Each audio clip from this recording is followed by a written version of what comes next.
வணக்கம் மற்றும் ஒரு தீர நோக்கல் நிகழ்ச்சியோடு இணைந்திருக்கின்றோம். நாடாளுமன்றத்தில் நாமல் ராஜபக்சேனுடைய நகர்வுகள் பேசு பொருளை உண்டு பண்ணியிருக்கின்றன. இதிலும் குறிப்பாக அவருடைய சட்ட கல்வி சார்ந்திருக்கக்கூடிய நகர்வுகள் அதை மறுக்கின்றார் நாமல் ராஜபக்ஷ.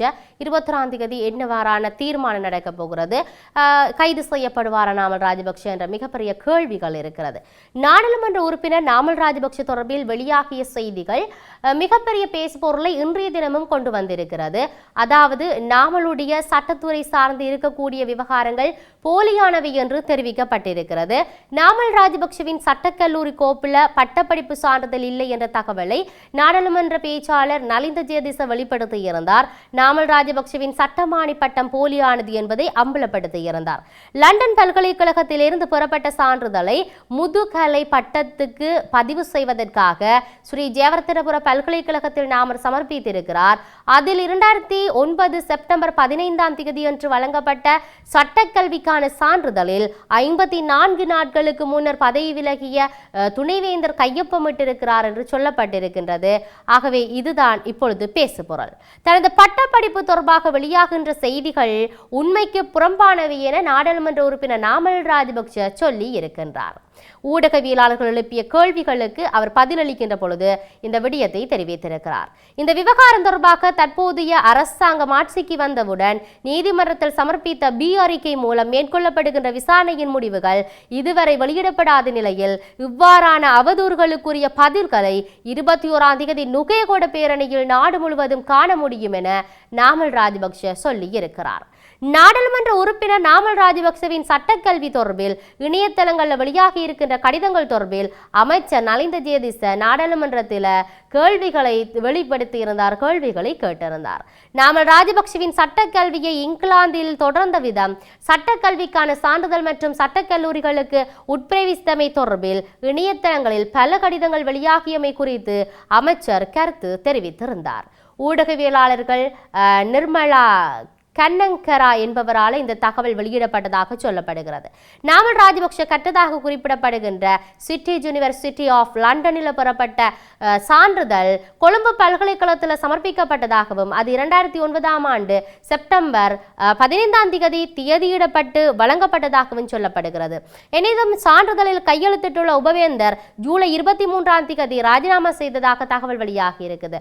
உபவேந்தர் ராஜினாமா செய்த 54 நாட்களுக்கு பின்னரே சான்றிதழில் உபவேந்தராக இருந்த நபர் கைச்சாத்திட்டிருப்பதனால இது பாரிய பிரச்சனை என குறித்த ஊடகங்களில் தெரிவிக்கப்பட்டுள்ளதை அமைச்சர் இங்கு சுட்டிக்காட்டினார். சிட்டி யூனிவர்சிட்டி ஆஃப் லண்டன் நிறுவனம் 2009ஆம் ஆண்டு 15ஆம் தேதி இலங்கை சட்டக்கல்லூரியில் பதிவு செய்யப்பட்டிருப்பதாகவும் எனினும் அந்த நிறுவனத்தில் பட்டப்படிப்பை நிறைவு செய்யாததாக கூறப்படும் நாடாளுமன்ற உறுப்பினர் இலங்கை சட்டக்கல்லூரியில் இணைவதற்காக 2009ஆம் ஆண்டு 25ஆம் தேதியே இந்த கோரிக்கையை விடுத்ததாகவும் அமைச்சர் சொல்லியிருந்தார். விண்ணப்பம் சமர்ப்பிக்கப்பட்ட தினத்தில் சிட்டி யூனிவர்சிட்டி ஆஃப் லண்டன் இலங்கை சட்டக்கல்லூரியால் ஏற்றுக்கொள்ளப்படவில்லை எனவும் அமைச்சர் சுட்டிக்காட்டியிருக்கிறார். ஆகவே இது இப்படி இருக்க பல விடயங்கள் அவருடைய இந்த சட்டக்கல்லூரி பட்டம் பெற்று பல விடயங்கள் வெளிவந்திருக்கிறது. ஸ்ரீலங்கா பொதுஜன பெரமுன கட்சியினுடைய தேசிய அமைப்பாளரும் நாடாளுமன்ற உறுப்பினருமான நாமல் ராஜபக்சவின் கல்வி தகமைகள் சவாலுக்கு உட்படுத்தப்படும் என இலங்கையில் தகவல்கள் வெளியாகி இருந்தன. பிரித்தானியா மற்றும் இலங்கையில் முன்னெடுக்கப்பட்ட தகவல் திரட்டுகை மற்றும் சாட்சியங்களின் அடிப்படையில் இந்த தகவல் வெளியிடப்படுவதாக சொல்லப்பட்டிருந்தது.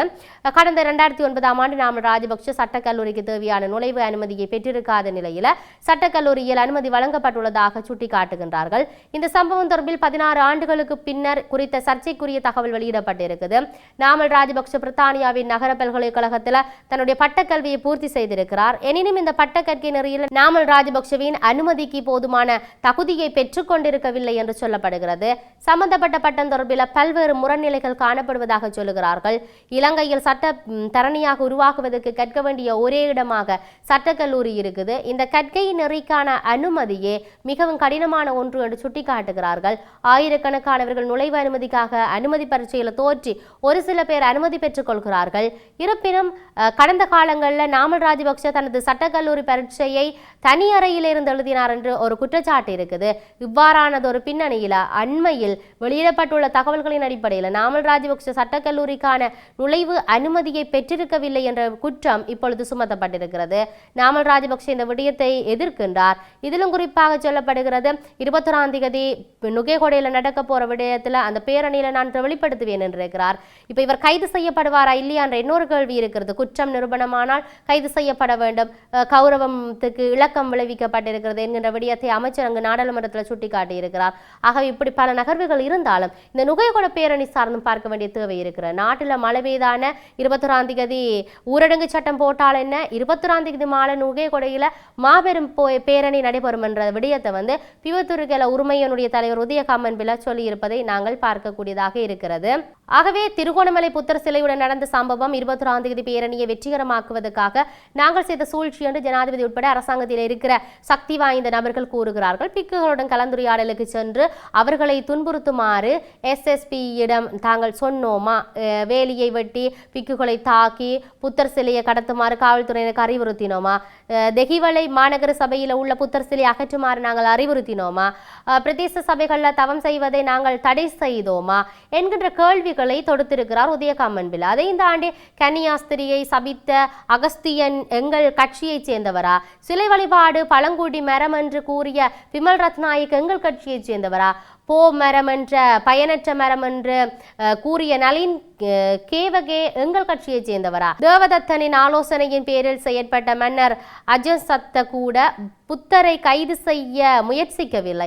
பலத்த மழை பெய்தாலும் பலத்த காற்று வீசினாலும் அரசாங்கம் ஊரடங்கு உத்தரவு விதித்தாலும் அரசாங்கம் இந்த பேரணியை தடை செய்தாலும் இந்த கூட்டம் 21ஆம் தேதி மாலை நுகேகொடையில் இடம்பெறும் என்பதை மக்களுக்கு தெரிவித்துக் கொள்கிறோம்.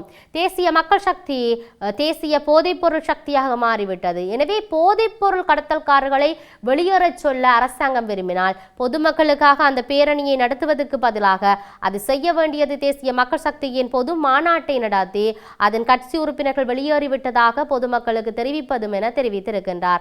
ஆகவே உண்மையில் நாங்கள் இந்த இடத்தில் சிந்திக்க வேண்டும். தற்பொழுது நுகேகொடையில் நடைபெறப் போகின்ற பேரணி நாளைய தினத்தில் 21ஆம் தேதி இடம்பெறப் போகின்ற இந்த பேரணி சார்ந்து பல விடயங்கள் வெளிவந்திருக்கிறது. கட்சியில இருந்து சொன்னவர்கள் நாங்கள் ஆதரவு தரமாட்டோம் என்று சொன்னவர்கள் எல்லாம் ஆதரவுக்கு போகிறார்கள். நாங்கள் இதில் முன்னிலை வகிக்க மாட்டோம் என்று சொன்னவர்களாம் முன்னிலையில குதித்து நிற்கின்றார்கள்.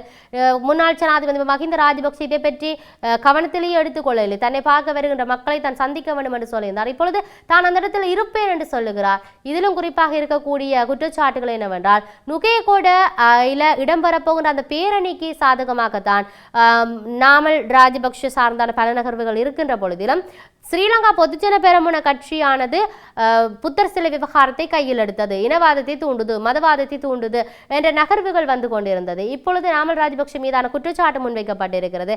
ஆகவே எல்லாவற்றையும் நாங்கள் பொறுத்திருந்து பார்க்க வேண்டும். இவற்றுக்கெல்லாம் தீர்வு நாளைக்கென்று சொல்லி இல்லாட்டி இவற்றையெல்லாம் தெளிவுபடுத்துவிய நாளைக்கென்று நாமல் ராஜபக்ஷ ஊடகங்களுக்கு கருத்து சொல்லி இருக்கின்றார். இருப்பினும் ஒரு பக்கம் போராட்டம் நடக்கும், பேரணி நடத்துவோம் என்ற ஒரு விடயத்தை ஒழுங்கு செய்திருக்கக்கூடிய ஏற்பாட்டுக்குழு சொல்லி இருக்கிறது. என்ன நடக்க போகுது நாளைய தினத்தில் ஒன்றை நாங்கள் நாளைய தினம் அவதானிக்கலாம். கலகம் அடைக்கும் காவல்துறையினர் நிற்பார்கள், நீர்த்தாரை பிரயோகத்துக்கு தயாராக இருப்பார்கள். அந்த பேரணி நடக்கின்ற இடத்தில் அதிக அளவிலான இராணுவத்தினர் நிற்பார்கள், விசேட அதிரடிப்படையினர் நிற்பார்கள். இவ்வாறானவர்கள் நிற்பதை நாங்கள் நாளைய நாள் அவதானிக்கக்கூடியதாக இருக்கும். இருப்பினும் இது எப்படியான ஒரு பேரணியாக நிறைவு போகிறது, நாட்டுக்கு எந்த விடயத்தை சொல்ல போகிறது, மக்கள் நிறைய பேர் ஆதரவு தெரிவித்திருக்கின்றார்கள், கட்சியினர் ஆதரவு தெரிவித்திருக்கின்றார்கள் என்ற நகர்வும் என்னத்தை தாங்கி நிற்க போகிறது, நாளைய நாளில் பொறுத்திருந்து பார்ப்போம். மாலை வேளையில் என்ன நடக்கப் போகிறது என்பதை மற்றொரு தீர நோக்கலோடு இணைந்திருப்போம். வணக்கம்.